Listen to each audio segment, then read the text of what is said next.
കലോത്സവ ലാഭം കാരുണ്യമായി. അർഹയായ രക്ഷിതാവിന് തയ്യൽ മെഷീൻ നൽകി Chunangad AVM. School NSS unit. Chunangad AVM. Higher secondary സ്കൂളിലെ NSS യൂണിറ്റിന്റെ നേതൃത്വത്തിൽ സന്നദ്ധ സേവനത്തിന്റെ പുതിയൊരു മാതൃക കൂടി. ഉപജീവനം എന്ന പേരിൽ നടപ്പിലാക്കിയ പദ്ധതിയിലൂടെ അർഹരായ ഒരു രക്ഷിതാവിന് സ്വയം തൊഴിലിനുള്ള സഹായമായി തയ്യൽ മെഷീൻ കൈമാറി.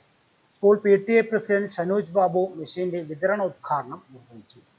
മറ്റുള്ളവരിൽ നിന്ന് പണം പിരിക്കുന്നതിന് പകരം വിദ്യാർത്ഥികൾ സ്വന്തം അധ്വാനത്തിലൂടെയാണ് ഈ തുക കണ്ടെത്തിയത് എന്നത് പദ്ധതിയുടെ സവിശേഷതയാണ്.